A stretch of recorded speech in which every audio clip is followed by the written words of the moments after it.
Oke, bentar ya, aku on cam dulu. Oke. Hai. Oke, kalian udah siap kan? Oke, wait. Ini karena tadi kita udah nunggu 10 menit. Sorry banget. Jadi kita langsung mulai aja ya daripada kelamaan nanti takut keburu malam, kalian nggak bisa malam. Oke, aku izin share screen. Bentar ya.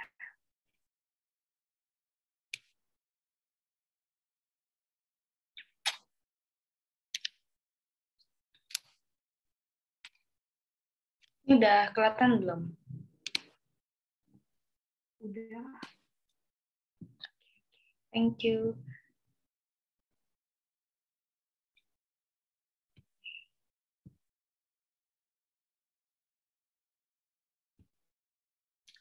Oke, aku mulai ya. Assalamualaikum warahmatullahi wabarakatuh. Shalom, Om Swastiastu, Namo Buddhaya, dan salam kebajikan untuk kita semua. Selamat datang teman-teman di kelas PJJ tanggal 2 Oktober 2021. Hari ini kita akan membahas tentang kerajaan Hindu-Buddha. Suara aku kedengeran kan? Sorry, tadi aku lupa konfirmasi lagi. Ya, kedengeran kok. Kedengeran Oke. nggak? Thank you. Di materi ini tuh materinya banyak banget, dan aku harap kalian itu benar-benar fokus, karena jujur baik yang keluar di UTBK, aku waktu UTBK itu langsung keluar kerajaan, dan sekitar 4-5 lah, dan soalnya itu tricky banget, benar-benar tricky, soalnya itu paling cuma satu line gitu doang, tapi jawabannya itu bisa 2 line, tapi panjang-panjang, terus kayak benar-benar tricky lah bahasanya, kalian harus benar-benar paham. Tata bahasa, tata logikanya kalian juga harus paham. Dan di sini aku ada satu pesan yang harus kalian pahami, harus kalian mengerti kalau belajar kerajaan kayak gini. Yang pertama, yaitu tahun berdirinya kerajaan. Yang kedua, di mana letaknya. Yang ketiga, bagaimana cara kerajaan itu survive. Ya, dengan cara apa? Contohnya perekonomian seperti dagang, atau bercocok tanam, atau pelayaran, dan lain-lain. Yang keempat, yaitu prasastinya apa aja. Yang kelima, raja-rajanya siapa sih yang terkenal, pendirinya, ataupun misalnya ada legenda-legenda gitu deh. Pokoknya itu wajib kalian hafal, kalian ketahui.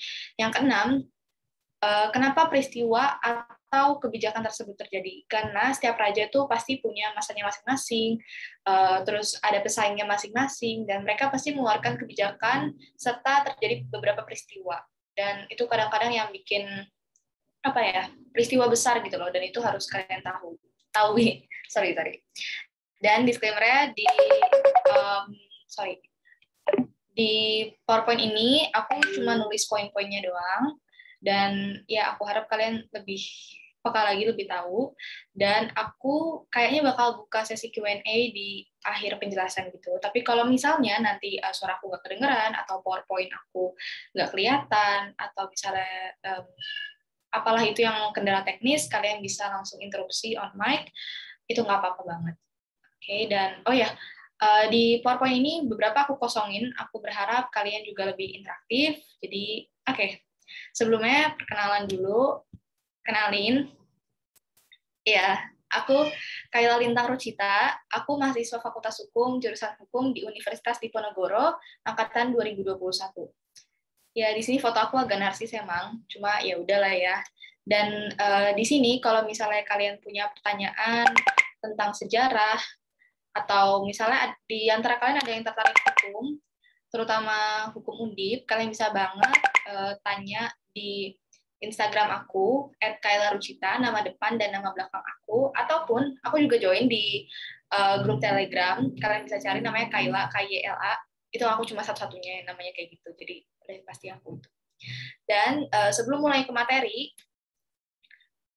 aku ada materi soal, 10 soal. Kalau misalnya dikerjain 5 menit, kalian gimana kira-kira? Aman nggak? Insya Allah bisa. Oke, insya Allah. Oke, aku kasih 10 menit lah ya, paling lama 15 menit, karena ini soalnya sebenarnya gampang banget. Dari SD, kalian pasti sudah tahu, jadi oke, di sini langsung ya, 1, 2, 3. Belum, sorry. Nah, ini dia. Kalian bisa scan aja barcode-nya, atau ketik bit.ly throwback with Kai. Oke, mungkin aku akan chat di sini. Aku masukin kolom chat.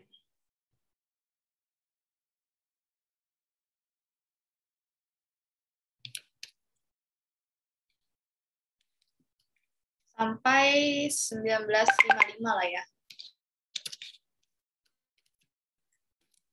Atau enggak sampai jam 8.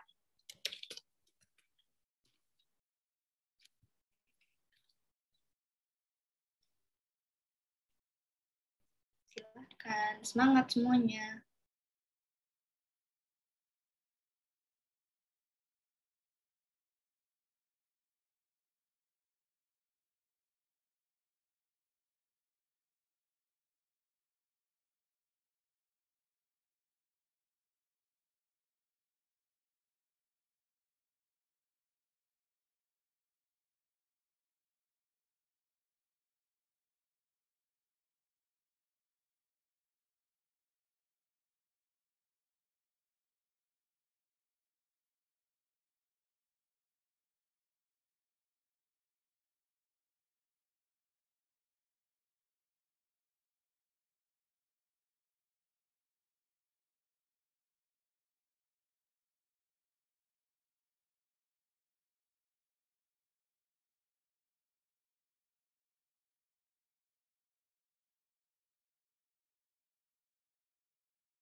Buat teman-teman yang baru join, di sini ada semacam pretest. Kalian bisa langsung scan barcode-nya untuk langsung soal, atau kalian ketik aja bit.ly/throwbackwithkai. Oke, semangat!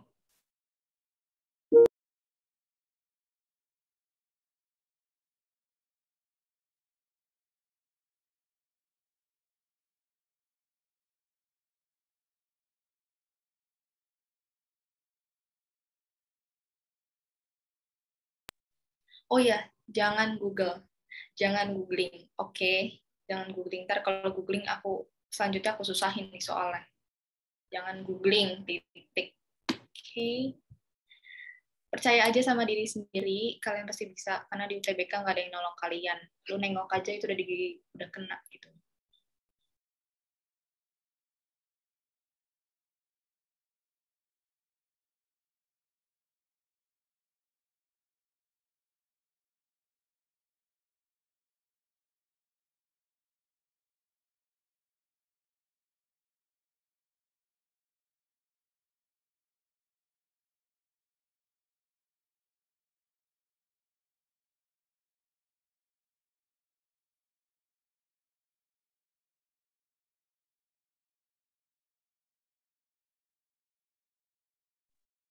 Oke, Zak Aliando. Sebentar ya, kita nunggu teman-teman yang lain karena takutnya ada yang baru join nih. Soalnya tadi kan partisipannya 30, sekarang sudah nambah. Jadi kita kasih waktu ke teman-teman. Oke. Aduh, sorry. Sorry banget ya kalau misalnya ada berisik atau gimana-gimana karena aku suka gabut gitu, tangannya gratil. So sorry.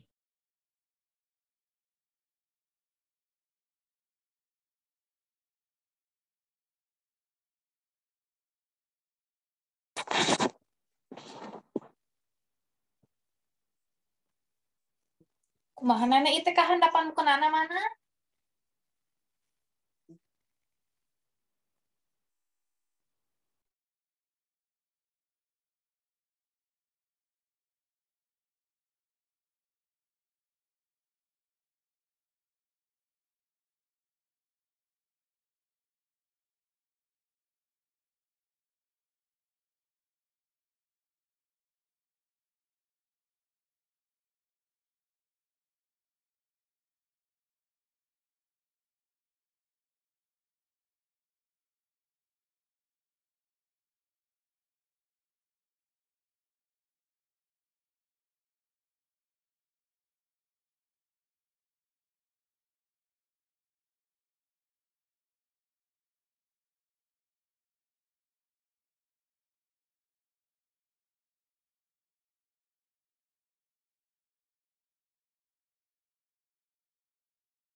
Ya guys, ini yang masuk baru setengahnya.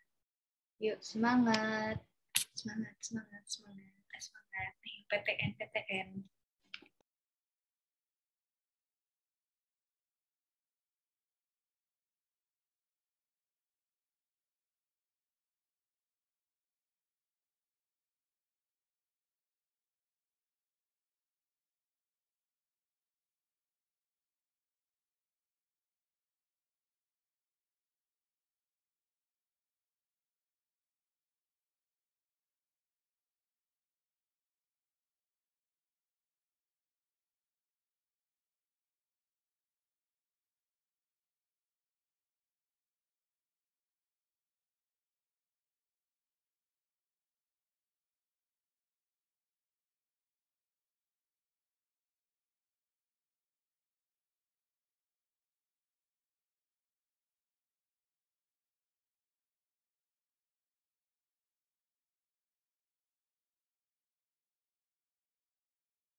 4 menit lagi ya, guys.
Oke.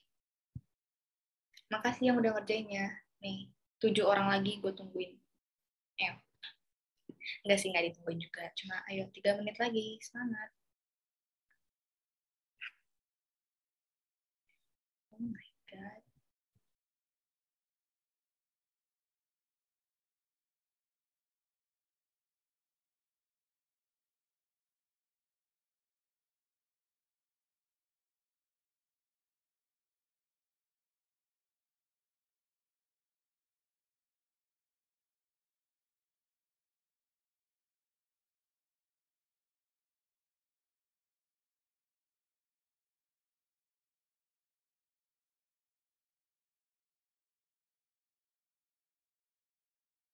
Biar nggak sepi-sepi banget yang udah cerita dong gimana nih. Soalnya gampang, susah, atau gimana? Atau biasa aja? Mikir, aku nggak galak pasti. Tenang aja. Tenang, chill. Okay. 2 minutes left.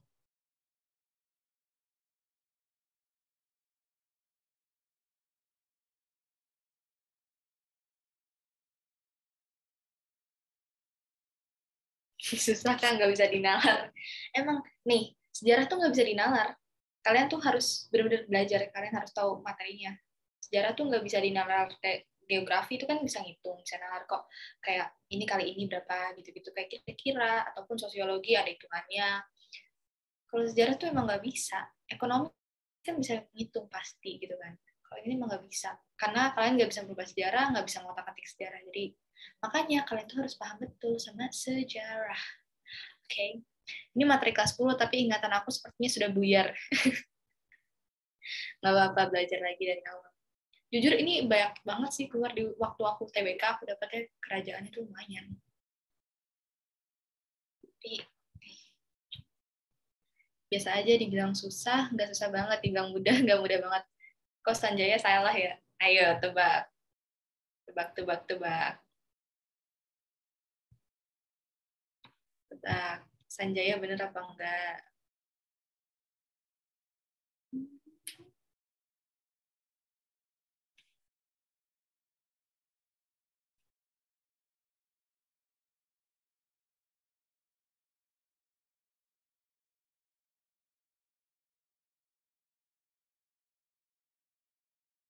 Nah, tebak dong. Empu sinduk. Jujur aku tuh kadang suka bingung tuh sinduk atau sindok atau sendok. Oke, udah jam 20.00. Let's go. Ini baru ada 33 responses. So, oke. Ini si Taza. Ya Allah. Yuk. Jadi kita mulai dulu. Let's go. Nah, yang pertama. Sebelumnya nih. Kalian pada mau on mic nggak? On mic yuk. Kita bisa interaktif. Kalau nggak, takut berisik banget nanti. Oh ya, oke, nggak apa-apa. Jadi, ini kerajaan pertama di Indonesia, sebenarnya di Nusantara. Kalian pasti tahu kerajaan ini kerajaan Kutai. Nah, kerajaan ini berdiri pada abad keempat. Dan ini tuh ya bukti sejarah tertua. Dan karena kerajaan Kutai ini, Nusantara ini mengenal aksara. Karena kerajaan Kutai ini menggunakan huruf Pallawa ya, dengan bahasa Sanskerta. Dan untuk gimana sih cara kerajaan Kutai ini survive? Jadi mereka ini ekonomi agraris ya, jadi mengandalkan ya tanaman-tanaman dan juga perdagangan domestik. Jadi mereka selain nanam juga pasti mereka jualin dong biar tetap survive. Dan prasastinya ada 7 buah bertuliskan huruf Pallawa mengenai informasi uang Sakerta atau pendirian kerajaan. Kalian ada yang tahu nggak nih pendiri kerajaan Kutai siapa? Aku tungguin di comments. Kudungga. Ya, betul. Betul. 100 buat kamu. Kalau ini kan kerajaan pendirinya, raja pendirinya ini kan Kudungga. Kalau untuk anak-anaknya atau raja-raja selanjutnya ada yang tahu nggak? Ayo, 2 aja. Aswawarman sama Mulawarman.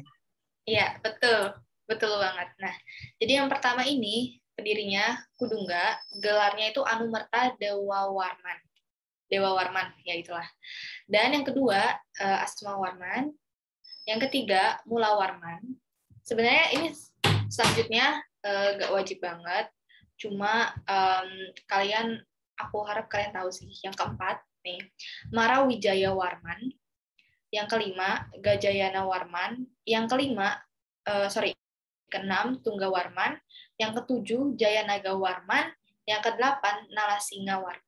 Nah, itu raja-raja Kutai. Jadi, aku harap kalian sekedar tahu aja, karena emang jarang kalau ini keluarnya. Dan seperti yang tadi aku bilang, ini kecil banget ya, sorry aku SS, karena nggak bakal cukup kalau misalnya ditaruh. Sorry banget, sorry. Ini tuh yupanya, dan yupanya itu ada 7 kan. Yang bisa dibaca itu cuma 4. Dan di sini ada kayak bahasa Sanskertanya, yang di bawah ini adalah bahasa Indonesianya. Berhubung ini nggak kelihatan, nanti PowerPoint-nya aku kirim di grup Telegram, jadi kalian bisa baca. Kita lanjut aja ke kerajaan selanjutnya, yaitu Kerajaan Tarumanegara. Nah, Kerajaan Tarumanegara ini berdiri pada abad ke-4 sampai ke-7.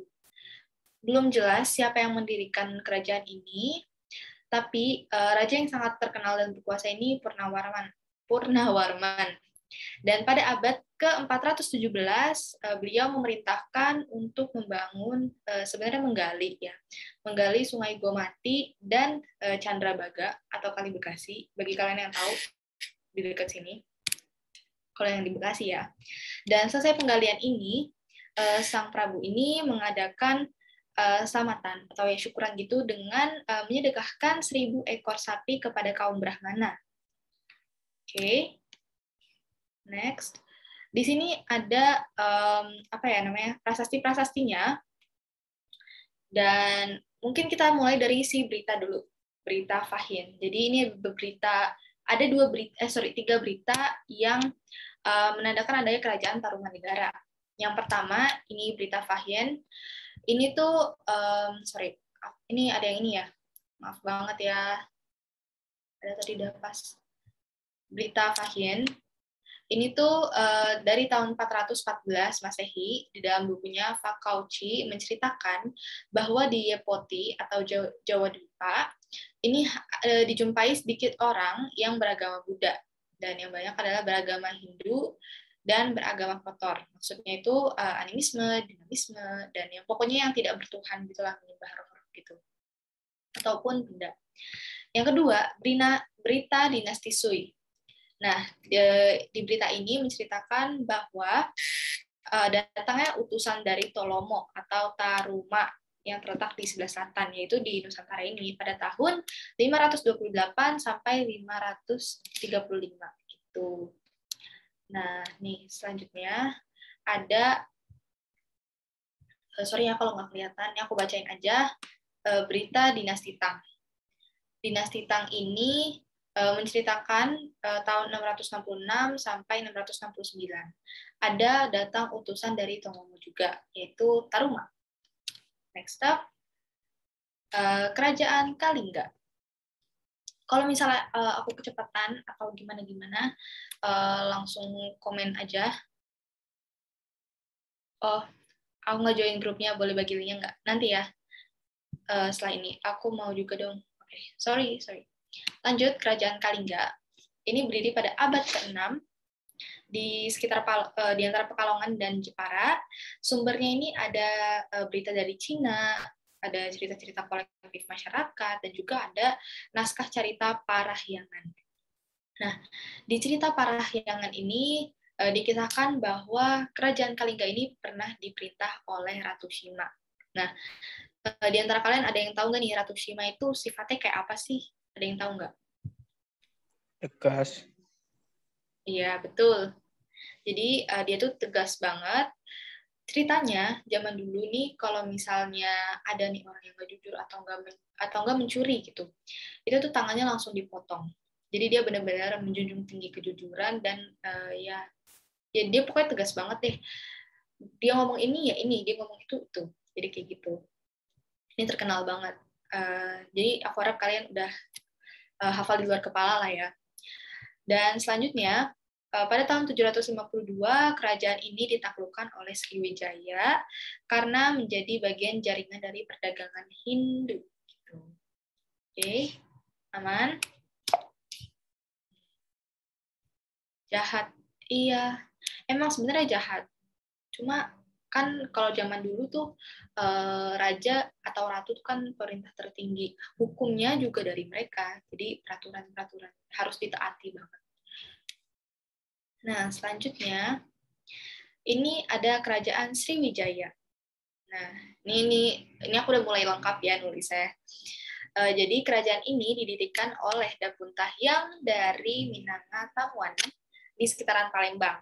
Ya, jadi kata kuncinya sebenarnya untuk mengingat kerajaan Sriwijaya ini adalah UNSRI, Universitas Sriwijaya, karena itu ada di Palembang. Kalian pasti langsung hafal banget. Oke. Dan dia ini kerajaan ini terletak di tepi Sungai Musi. Yang milih raja atau ratu itu masyarakatnya atau keturunan aja gitu Kak. Nah, kalau misalnya dulu nih, dulu tuh sistemnya masih monarki. Jadi apa ya? Istilahnya kalau misalnya di Eropa itu monarki, tapi kalau di Nusantara ya berdasarkan keturunan gitu. Jadi sorry banget ini out of the box, tapi biar gak lupa. Jadi kerajaan zaman dahulu itu berdasarkan keturunan. Jadi misalnya anaknya harus laki-laki ya. Kalau misalnya anaknya nggak ada yang laki-laki, biasanya itu langsung tahtanya dilimpahkan kepada misalnya raja punya anak, tapi nggak punya anak cowok gitu, dilimpahkan ke adiknya si raja ini yang punya punya anak cowok kayak gitu. Jadi belum ada pemerintahan demokrasi, tidak ada pemilihan.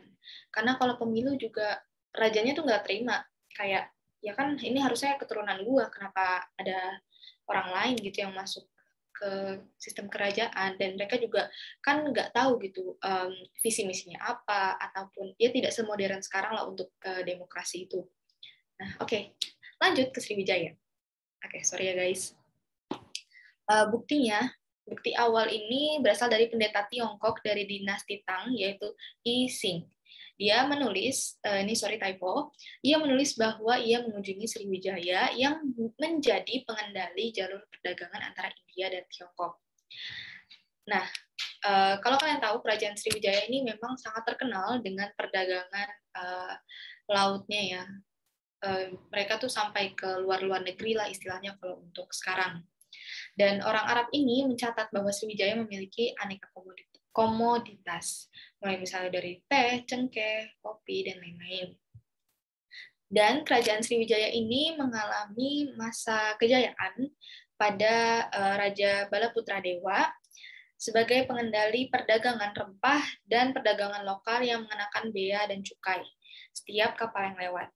Jadi setiap kapal yang lewat di ranah Sriwijaya ini bakal dikenakan pajak. Maka dari itu kerajaan Sriwijaya jaya karena uangnya banyak dari bea cukai itu. Dan kerajaan Sriwijaya ini mengalami kemunduran karena daerahnya mulai menyusut dari serangan Rajendra Cholai dari Coromandel. Nah, keruntuhannya ini dimulai saat Semenanjung Malaya dan banyak dijumpai pedagang Muslim. Nah, seperti yang kita tahu, kerajaan Hindu-Buddha di Nusantara ini juga satu persatu mulai musnah karena mendapat serangan dari kerajaan-kerajaan Islam di Nusantara. Jadi gitu. Dan di sini ada prasasti. Nah, ini yang pertama, aku bacain ya. Prasasti Kedukan Bukit.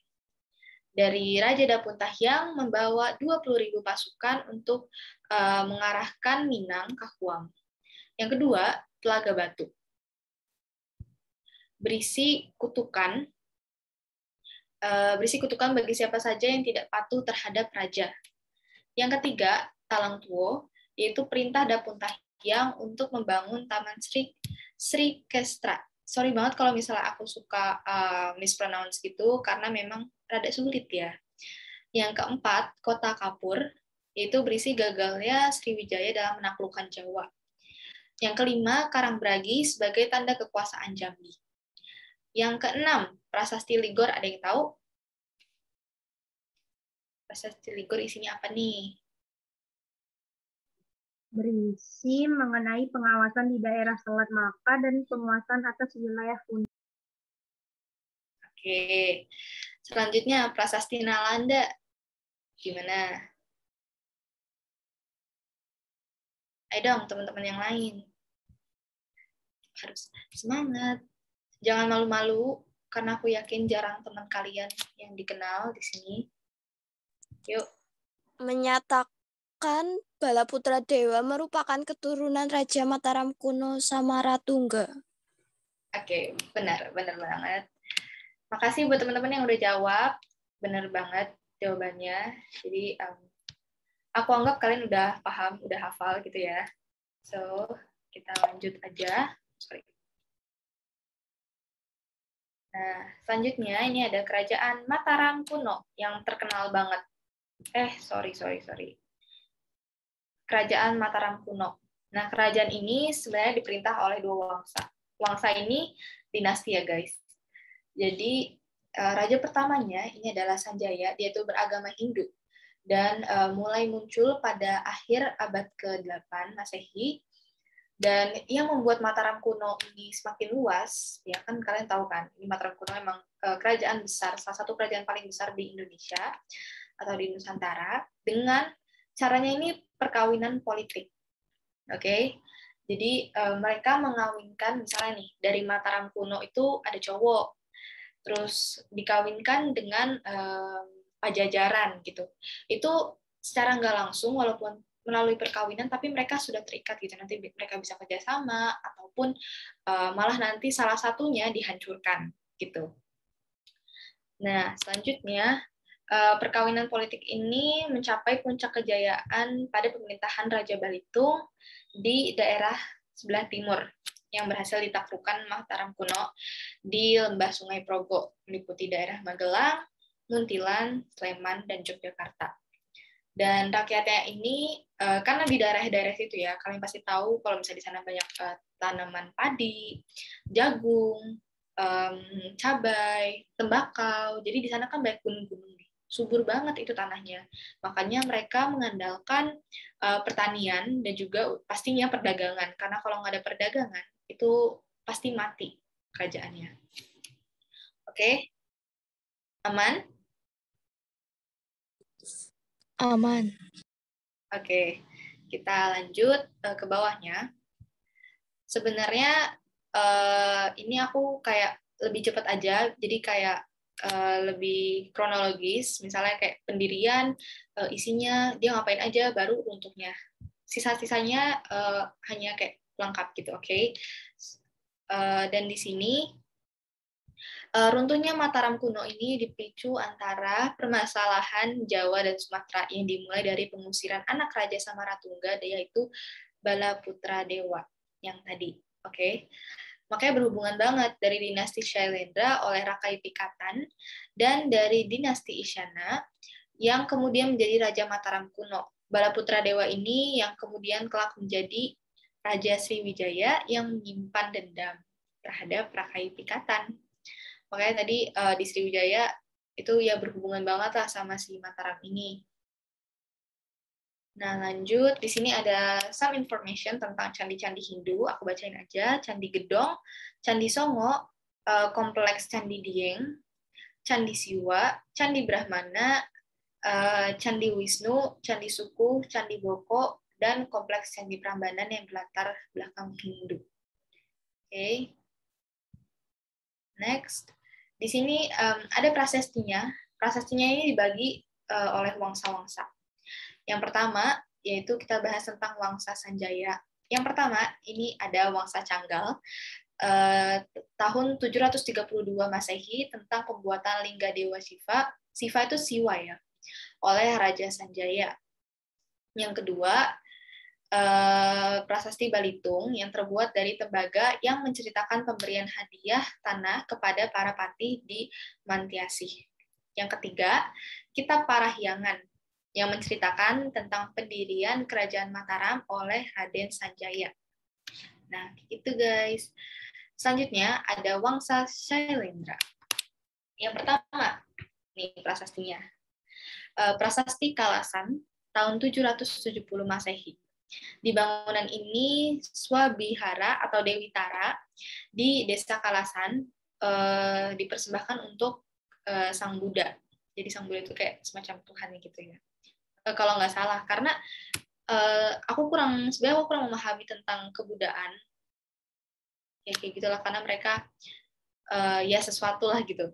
Yang kedua, Prasasti Kelurak tahun 778 Masehi, yaitu Arca Masyuru sebagai perwujudan Sang Buddha. Oke. Yang ketiga, Prasasti Ratu Boko tahun 856 Masehi. Kekalahan Bala Putra Dewa ini yang tadi menjadi Raja Sriwijaya itu dalam perang saudara melawan kakaknya atau Pramodawardhani gitu. Oke. Yang ketiga, Prasasti Ratu Boko. Jadi tahun 856 ini kekalahan Bala Putra Dewa yang jadi Raja Sriwijaya tadi dalam udah aku baca ya.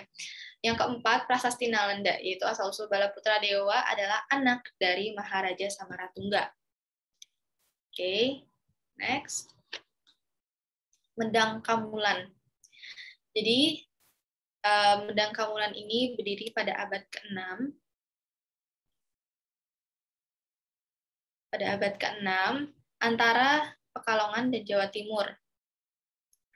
Nah, Empu Sendok ini berhasil memenangkan perang saudara dan memindahkan pusat kerajaan. Tetapi selain karena perang itu, Gunung Merapi itu meletus, guys. Nah, akhirnya beliau ini mendirikan dinasti Isyana karena pusat kerajaan yang tadi terdampak dari Gunung Merapi. Dan sumber-sumbernya juga sama ini dari sumber Cina, cerita kolektif masyarakat, dan naskah cerita Parahyangan. Oke, wait. Kayaknya ini aku. Sorry. Nah, di sini ada prasastinya. Jadi, Prasasti Tangerang atau Empu Sendok ini memerintah bersama permaisurinya, yaitu Sriwardhani. Yang kedua, Prasasti Bangli. Jadi isinya, ini Empu Sendok itu memerintahkan pembangunan candi untuk peristirahatan mertuanya, yaitu Rakyat Bawang. Yang ketiga, aku nggak kata ya, Prasasti Lor. Dan isinya ini tentang Empu Sendok yang memerintahkan untuk membangun candi Jaya Merata dan Jaya Stamboho atau Tugu Kemenangan di Desa Anyokodang.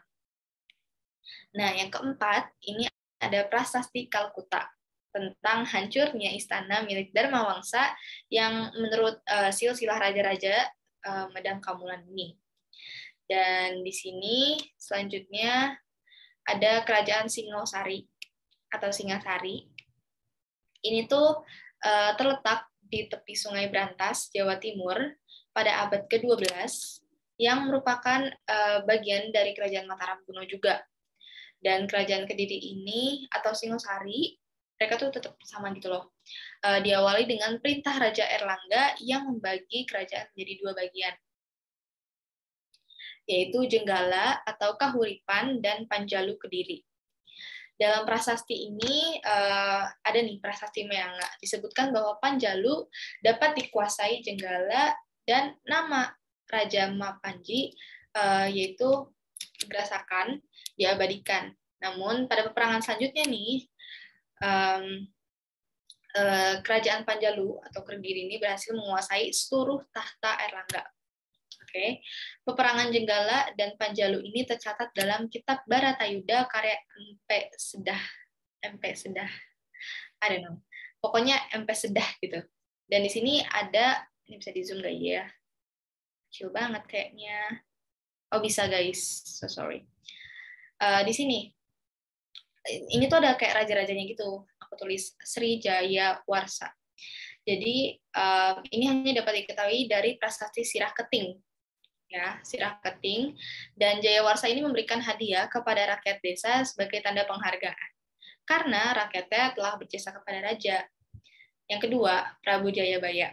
Ini yang terkenal banget, di mana terkenal dalam memakmurkan rakyatnya. Jadi rakyatnya itu makmur banget karena kerajaan ini tuh beribu kota di Dahonopuro, bawah kaki Gunung Kelut. Dan tanahnya, seperti yang aku bilang tadi, kalau misalnya pegunungan itu pasti subur banget, banyak komoditas-komoditas tanaman yang dapat ditanam. Jadi mulai dari, meskipun misalnya cabai butuh panas, tembakau butuh panas, dan beberapa misalnya kopi-kopian atau teh butuh yang dingin, itu bisa banget di pegunungan, semuanya all in one gitu. Jadi ya seperti yang dijelaskan di PowerPoint ini ya, sehingga segala macam tanaman tumbuh menghijau.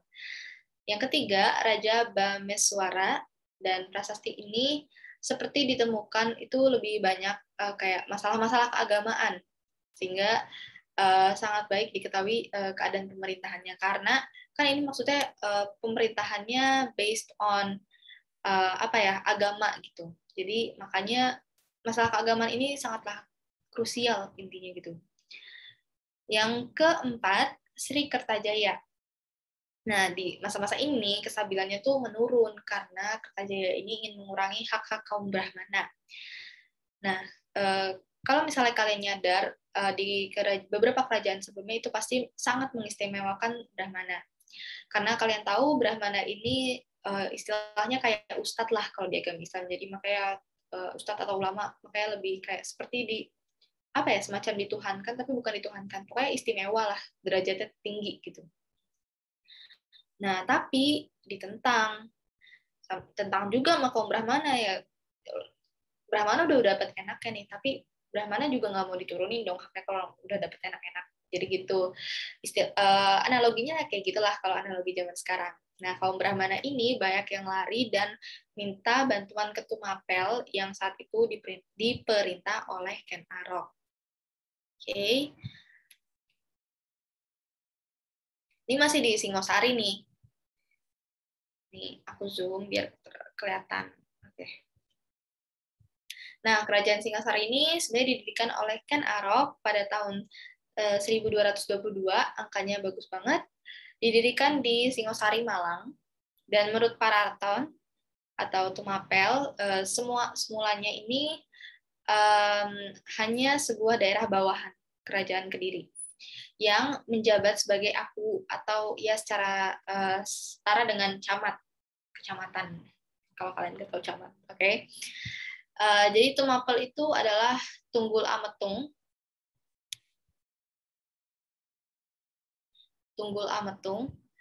Ia mati dibunuh dengan cara tipu muslihat oleh Ken Arok menggunakan keris. Nah, keris ini tuh terkenal banget. Kalau misalnya orang Jawa pasti tahu keris Empu Gandring. Jadi keris ini tuh keris kutukan gitu loh. Jadi Ken Arok ini mengawini istri Tunggul Ametung, namanya Ken Dedes. Nah, Ken Arok ini, kelewatan ya. Jadi si Ken Arok ini minta dibikinin keris, namanya ya pokoknya keris sakti gitu loh. Yang bikin ini namanya Empu Gandring, makanya dinamain keris Gandring, Empu Gandring. Dan ini tuh kerisnya tuh dicuri Jadi si Empu Gandring ini intinya meninggal di tangan Ken Arok. Tapi sebelum dia meninggal, dia tuh kayak ngutuk gitu loh, kayak Empu Gandring tuh ngutuk, ntar 7 keturunan lo pasti bakal kebunuh sama Chris ini. Jadi itu kayak dendam gitu. Dan itu terbukti banget. Jadi 7 turunan Ken Arok itu meninggal semua. Dan Ken Arok ini akhirnya berhasil melepaskan Tumapel dari kekuasaan kerajaan Kediri yang memenangkan Perang Genter dan mendirikan dinasti Giringda Wangsa atau Wangsa Raja Dasa. Nah, di sini nih. Ini lebih ke raja-rajanya gitu. Yang pertama, Ken Arok. Ini kursor aku error ya. Ken Arok ini adalah seperti yang tadi pendiri Singosari dengan gelar Sri Ranggah Rajasa Sang Amurwa Bumi. Tahun 1227 Ken Arok dibunuh oleh Anuspati. Pakai keris Empu Gandring tadi. Nah, anak dari Tunggul Ametung. Kedua, Tohjoyo. Nah, ini juga tidak lama memerintahnya karena dibunuh juga. Intinya gitu. Ini memang banyak ya, jadi kalian mungkin nggak perlu ngafalin, tapi aku mau ngasih tahu aja sih ke kalian. Jadi ini ada 7 turunan. Nih, ayahnya dengan bantuan Mahesa Cempaka dengan para pengikutnya berhasil menggulingkan Tohjoyo. Selanjutnya Anuspati. Anuspati ini tidak banyak melakukan pembaruan atau mengeluarkan kebijakan-kebijakan karena dia tuh senang nyabung ayam. Nyabung ayam tuh tahu kan? Nah, gitulah. Bukan nikah ya. Dan Anuspati ini juga tewas di tangan Tohjaya, anaknya Ken Arok, dengan keris Empu Gandring juga. Selanjutnya ada Rangga Uni tahun 1248 dengan gelar Sri Jaya Wisnuwardana, dan pada tahun 1254 si Wisnuwardana ini mengangkat putranya, namanya itu Kertanegara, ya kan? Kalian mesti tahu, sebagai Yuwa Raja atau Raja Muda, dengan maksud mempersiapkannya menjadi raja besar di Singosari ini. Dan pada tahun 1268 Wisnuwardana ini meninggal dunia dan didarmakan di Jajakhu atau Candi Jago. Yang terakhir, Kertanegara. Kertanegara ini istilahnya raja yang paling terkenal juga, famous banget. Karena beliau mempunyai cita-cita untuk menyatukan seluruh Nusantara gitu. Oke. Dan Kertanegara ini mengirim ekspedisi Pamalayu yang berhasil menguasai kerajaan Melayu, menjalin hubungan persahabatan dengan Raja Campa dengan tujuan untuk menahan perluasan kekuasaan Kublai Khan dari dinasti Mongol. Dan movie recommendation, kalian harus nonton. Kalau kalian punya Netflix nih, kalian nonton Marco Polo, karena di situ kisahnya si Marco Polo ini terjebak di dinasti Mongol ini, di Kublai Khan. Jadi seru deh, kalian harus nonton. Rada panjang juga. Nah, ini lebih banyak lagi nih tentang kutukan keris Empu Gandring. Aku zoom in biar takutnya kalian gak kelihatan. Oke, jadi keris ini dibuat oleh Empu Gandring atas pesanan Ken Arok. Waktunya tuh cuma 1 malam, sama kayak Candi Prambanan, 1 malam aja. Dan setelah selesai, Ken Arok ini membunuh Empu Gandring untuk menguji kesaktian kerisnya. Nah, seperti yang aku bilang tadi, pas udah mau dead nih, mau sekarat, Empu Gandring ini ngasih kutukan 7 nyawa. Nah, ini yang tadi nih yang udah kita bahas nih. Aku ulang lagi. Empu Gandring, Ken Arok, Tunggul Ametung, Anuspati, Tohjaya, Ki Pengalasan, dan Ken Dedes. Nah, selanjutnya ini ada invasi Mongol. Oke. Jadi Kublai Khan ini tuh raja di Cina sana lah, dinasti Mongol.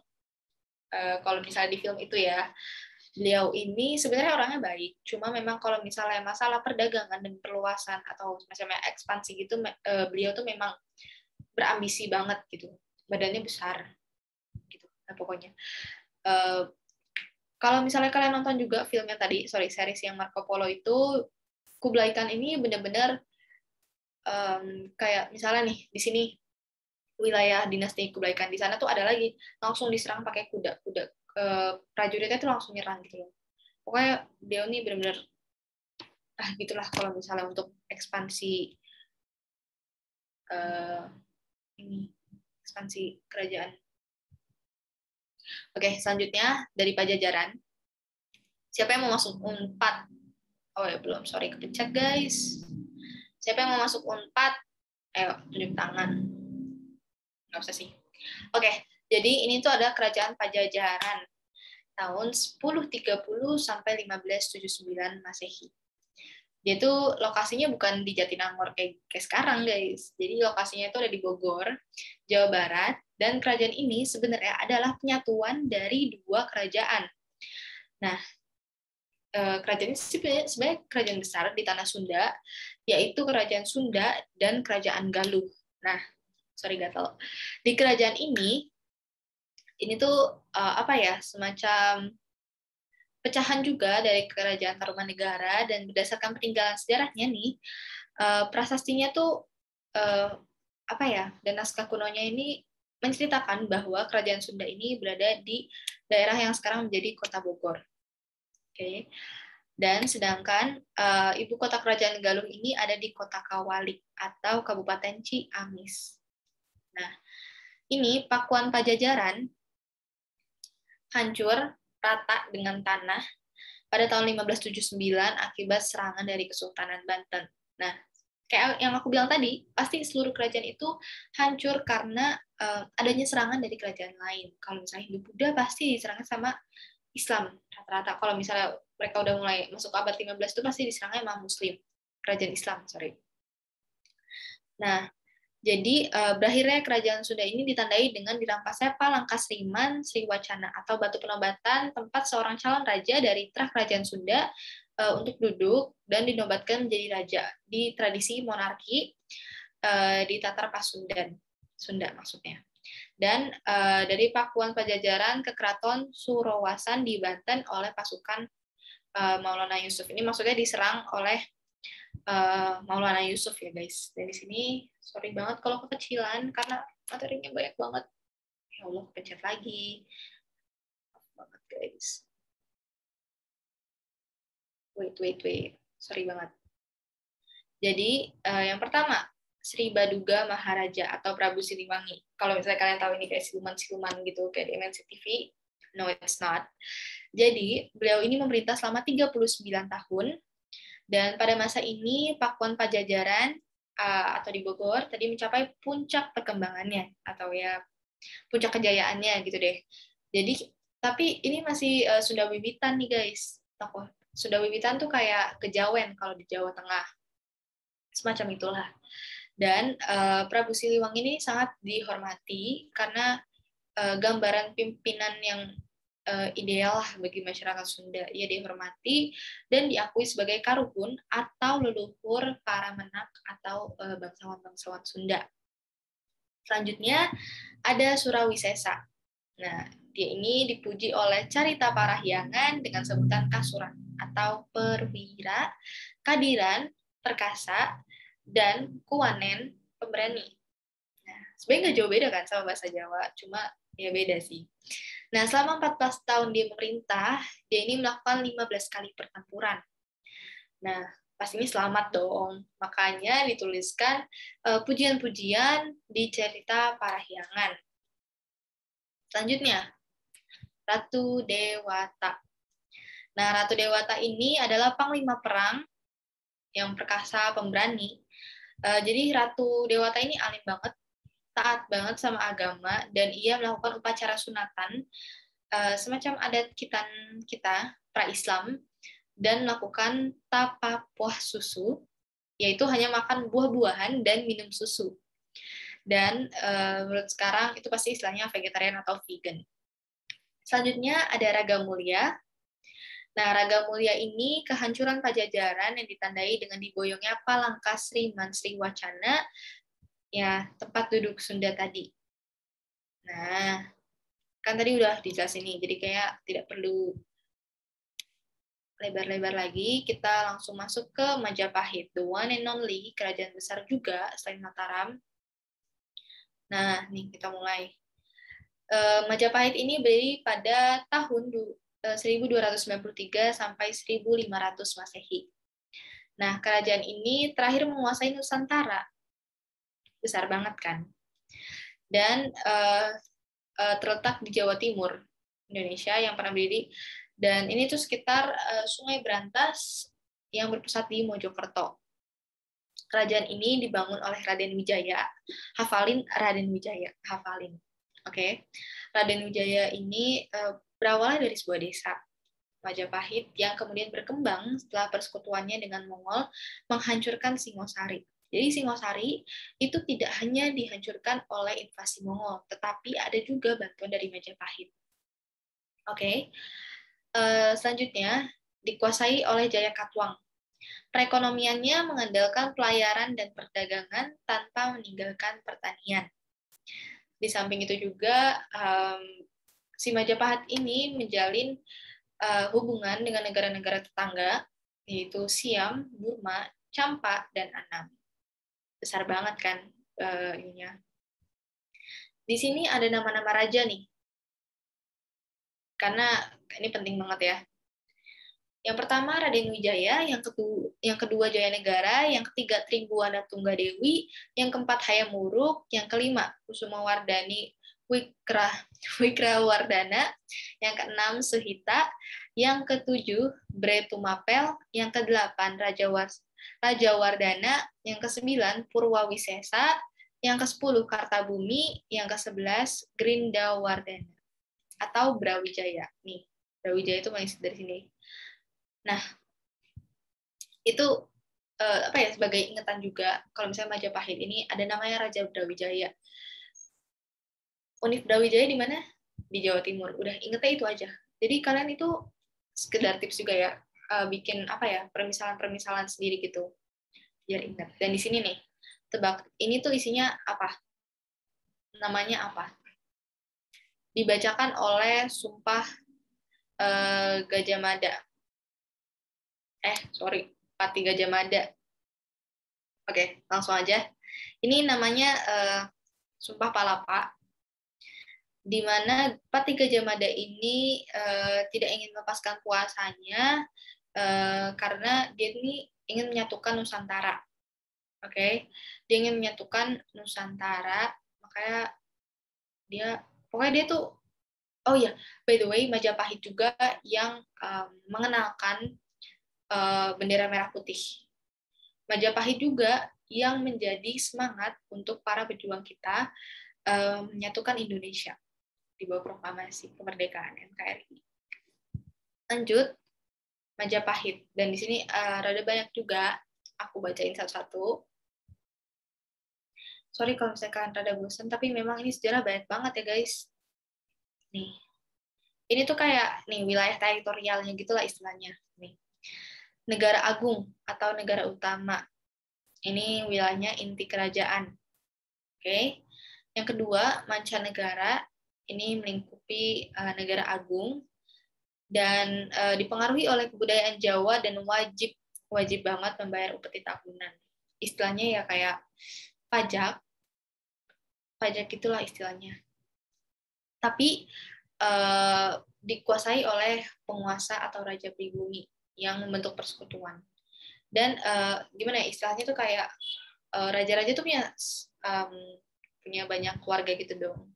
Dan yang memerintah sub-sub jajahan, semacam jajahannya itu adalah sebenarnya dari beliau juga, dari Majapahit juga. Jadi nggak chaos lah nantinya. Selanjutnya Nusantara. Areanya ini tidak mencerminkan kebudayaan Jawa, tapi termasuk dalam koloni mereka. Dan pastinya harus membayar upeti tahunan. Nah, tantangannya ini rada keras, mengancam ketuaan Majapahit, dan ini tuh termasuk wilayah koloni di Maluku, Nusa Tenggara, Sulawesi, Kalimantan, dan Semenanjung Malaya. Next up, di sini aku bacain singkatnya aja, yaitu Prabu Hayam Wuruk ini kalian pasti tahu cerita ini sih. Prabu Hayam Wuruk ini ingin menikahi Putri Dyah Pitaloka dari negeri Sunda. Nah, karena Hayam Wuruk ini ingin mempererat tali persaudaraan. Oke, jadi mereka melakukan perkawinan politik dan Hayam Wuruk ini mengirimkan surat kehormatan kepada raja di sana untuk melamar Dyah Pitaloka. Nah, upacara pernikahannya ini akan dilangsungkan di Majapahit nih, rencananya. Tapi Raja Sunda datang ke Bubat bersama Permaisuri dan Putri Dyah Pitaloka dengan diiringi sedikit prajurit. Nah, selanjutnya terjadi insiden perselisihan antara utusan Linggabuana dengan Gajah Mada yang menganggap bahwa kedatangan mereka itu sebenarnya bentuk penyerahan diri. Nah, karena dia nggak terima nih, akhirnya terjadi pertempuran. Nah, peristiwa ini dinamakan dengan Perang Bubat. Ingat tuh Perang Bubat ya, ingat, lo harus ingat, oke? Dan akhirnya nih, karena terjadi serangan, dan jumlah pasukannya ini nggak seimbang, karena mereka pastinya nggak ready dong. Niatnya ingin menikahkan, tapi kok malah diserang gitu. Mereka nggak ready banget. Akhirnya Putri Dyah Pitaloka ini dengan hati berduka akhirnya membela Pati dan bunuh diri untuk kehormatan bangsa dan negaranya. Maksud bangsa dan negara yang di sini adalah kerajaan dia sendiri. Dan akibatnya nih, di kalangan kerabat negeri Sunda itu diberlakukan peraturan larangan estri tiluaran, itu namanya, yaitu isinya orang Sunda, intinya orang Sunda itu nggak boleh nikah di luar orang Sunda juga, atau sebenarnya itu sebagai bentuk sindiran. Jadi orang Sunda tuh nggak boleh nikah sama orang Jawa, orang nganggep kayak gitu karena peristiwa inilah. Jadi mungkin ada yang bilang kayak orang Jawa sama orang Sunda tuh nggak cocok untuk pernikahan, pertemanan dan lain-lain. Padahal itu hanya secara historis aja. Sekarang kan kita udah masuk nih ke zaman globalisasi, udah semuanya udah, kita harus tetap catch up sama yang lain. Tidak perlu memperhatikan sara gitu. Oke, dan juga kita kan Pancasila guys, harus banget kita bersama-sama gitu. Nah, lanjut, ini masih Majapahit karena besar banget. Nah, setelah wafatnya Hayam Wuruk pada tahun 1389, Majapahit ini memasuki masa kemunduran akibat perebutan tahta. Nah, namanya ini Perang Paregreg. Perang saudara antara Wikrawardhana, putra dari Permaisuri, melawan Bre Wirabumi. Oke. Perang ini terjadi pada tahun 1404 sampai 1406, 2 tahun. Dan perang ini, Paregreg, menjadi penyebab utama dari kemunduran Majapahit. Selanjutnya, pada akhir abad ke-14 sampai ke-15, pengaruh Majapahit di seluruh Nusantara ini mulai berkurang karena Islam mulai masuk, sudah mulai poros perdagangan ini sudah dikuasai Islam. Jadi Majapahit sudah rada susah gitu untuk menjangkau wilayah-wilayah koloninya. Dan koloninya ini pada akhirnya melepaskan diri. Nah, back to Perang Paregreg nih, kemunduran yang ekonominya. Ini kita bahas dari sisi ekonominya ya. Akhirnya diambil oleh Melayu dan Islam. Adipati dan daerah pesisirnya itu memperdalam agama Islam dan sudah merasa tidak terikat oleh Majapahit, sehingga mereka udah nggak setia lagi, benar-benar udah melepaskan sama Majapahit dan agama Hindu. Kemudian pada abad ke-16, Raden Fatah, putra dari Raja Brawijaya V, dibantu Wali Songo untuk menyerang dan menghancurkan kerajaan Majapahit yang dipimpin oleh Giriwardhana. Nah, jadi Raden Fatah tuh Islam ya guys. Nah di sini ini disclaimer banget, kalian harus hafal bentuk-bentuk ya, karena biasanya itu di tryouts juga banyak. Nah di sini nih karakteristik dari candi-candi. Yang pertama, Candi Jawa Timur, bentuknya tuh ramping. Oke, kita ambil contoh dulu Candi Prambanan. Kalau yang udah pernah ke Candi Prambanan itu pasti langsing-langsing banget. ramping, atapnya itu perpaduan tingkatan, puncaknya itu berupa kubus biasanya. Bukan kubus benar-benar kotak, bukan.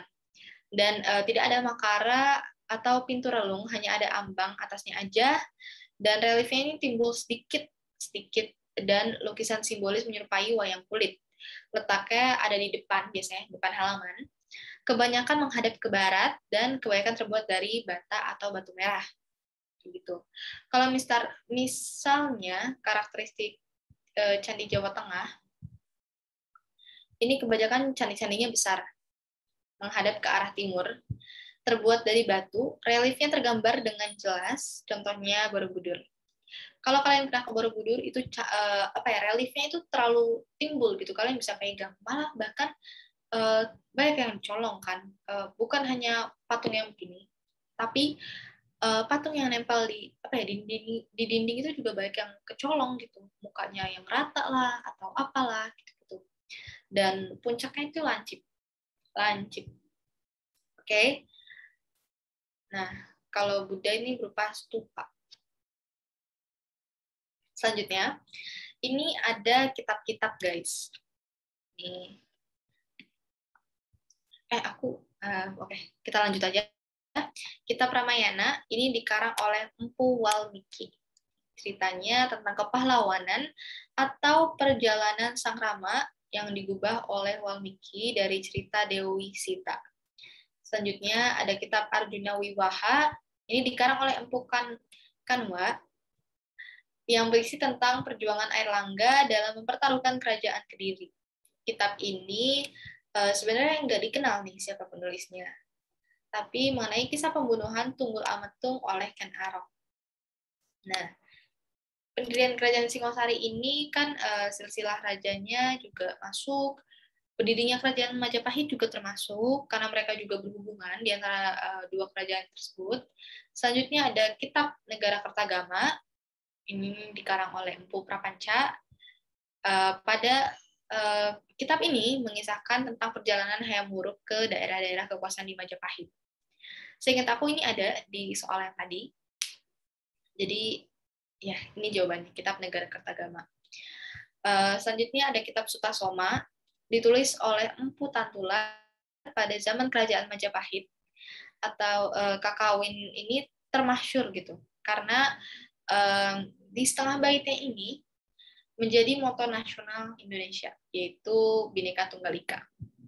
Okay. Sorry kalau berisik. Selanjutnya ada Kitab Baratayuda. Dan kitab ini dikarang oleh Empu Sedah dan Empu Panuluh, yang menceritakan tentang perang saudara, Jenggala, dan Panjalu. Nah, sebenarnya udah sekian materi-materinya.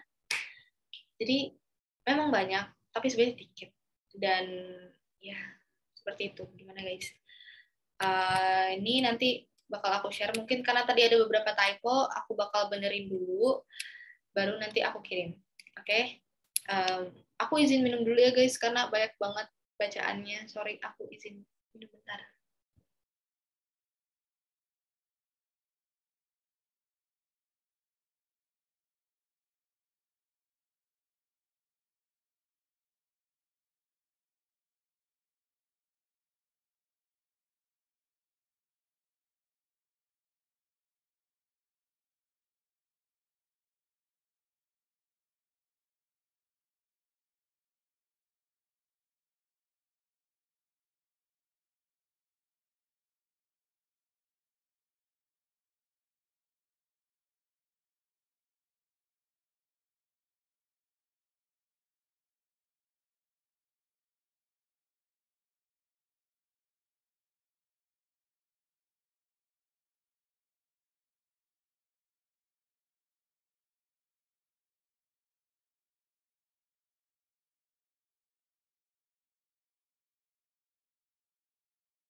Oh ya, by the way tadi ada yang kalau nggak salah ya nanya tentang Semenanjung Malaya.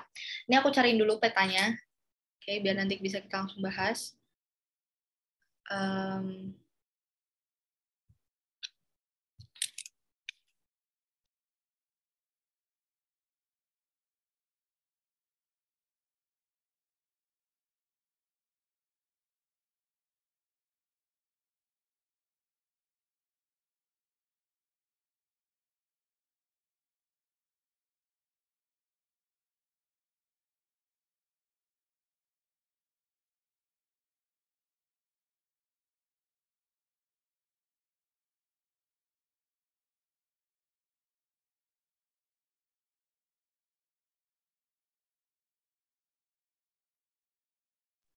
Oke. Ini masuk ke sesi tanya jawab. Nih. Oke. Kalian boleh bagi linknya nggak? Nah, bentar ya. Sesi tanya jawab aku buka. Karena aku orangnya pelupa, jadi kayaknya lewat chat aja. Tapi kalau misalnya nanti ada komen atau sanggahan atau apapun itu bisa langsung on mic. Yuk, yang mau nanya silahkan.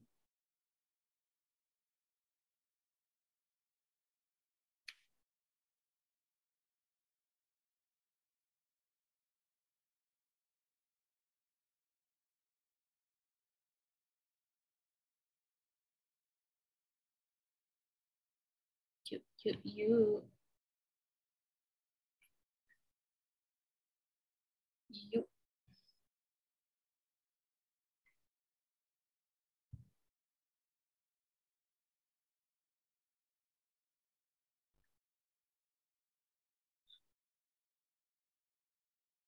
Ada nggak guys yang mau nanya?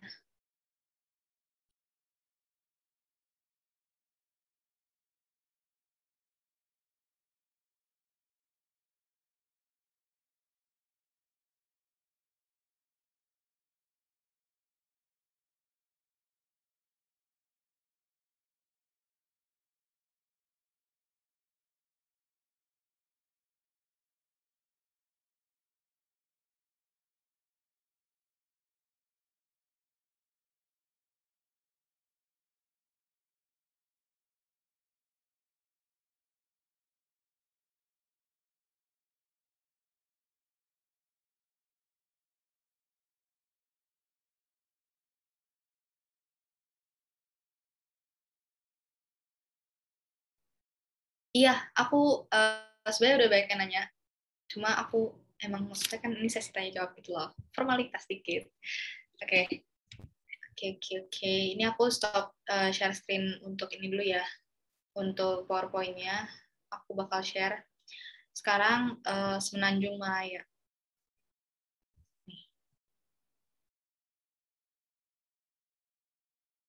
Nah, ini guys, Semenanjung Malaya, aku udah dapat fotonya. Nah, jadi Semenanjung Malaya ini itu apa ya?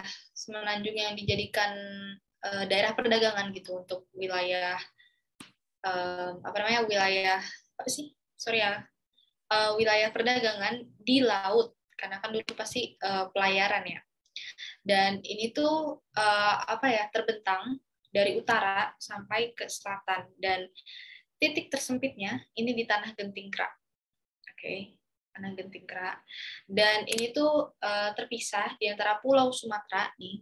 Ini kan Pulau Sumatera nih. Kursor aku kelihatan nggak sih? Ini Sumatera. Nah, sama Pulau Selat Malaka.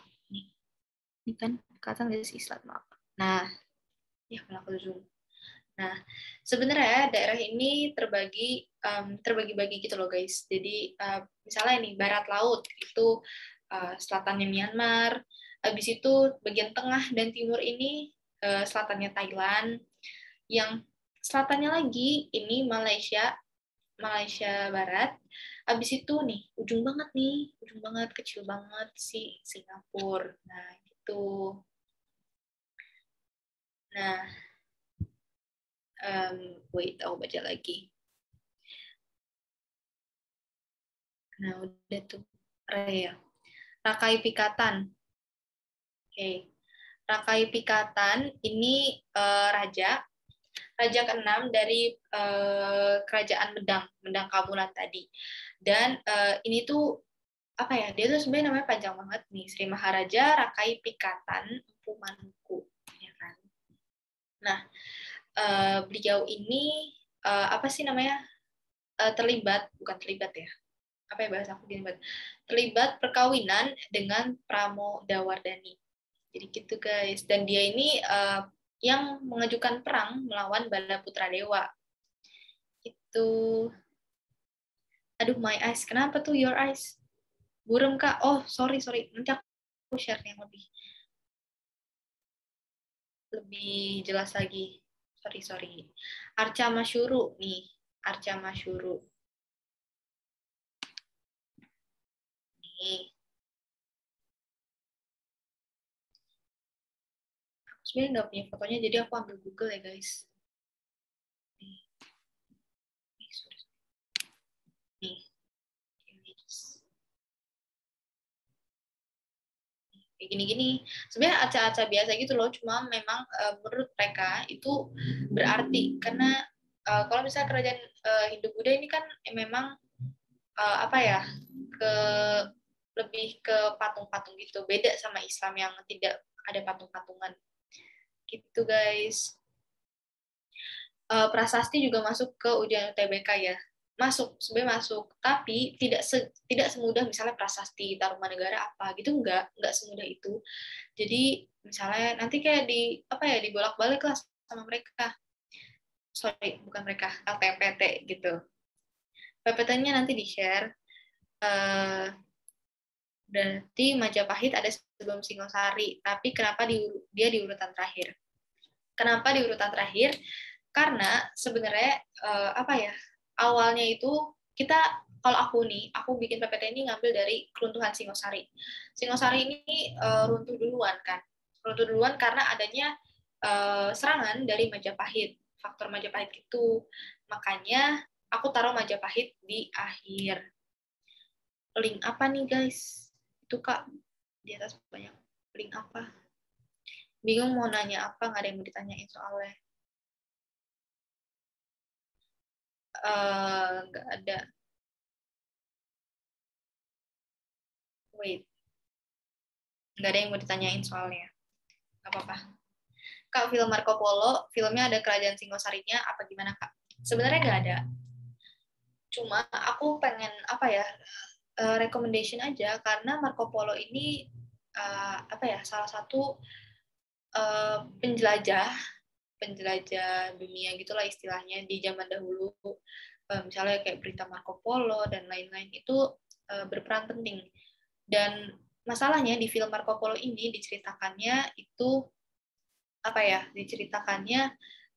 pada saat Marco Polo berada di dinastinya Kublai Khan. Makanya di situ sebenarnya lebih ditekankan pada kebijakan-kebijakan Kublai Khan ini, di mana beliau ini memang ekspansinya sangat gencar dan juga banyak itulah. Kenapa Sanjaya salah Kak? Tebak. Jadi sebenarnya aku pengen bikin soal biar kalian nanya gitu. Jadi gitu deh guys. Aku yakin kalian pasti tujuan aku tuh kalian harus nyari gitu. Makanya aku salah-salahin. Bukan karena memang aku salah. Ya memang aku salah sih. Tapi memang itu sengaja. Link tele Kak. Link tele kayaknya aku ada nggak ya? Aku cek dulu. Bisa di-share gak ya? Link tele. Admin PJJ. Oke, ini bisa sih. Oh, enggak, Ring. Sorry. Kebetulan aku nggak tahu nih, atau memang aku nggak bisa untuk share linknya, tapi mungkin admin PJJ bisa tolong bantu share linknya. Nih, pokoknya kayak gini, guys. Nih, di sini ramai banget. Kalian bisa tanya-tanya apapun itu. Bisa berhubungan dengan teman-teman yang lainnya juga.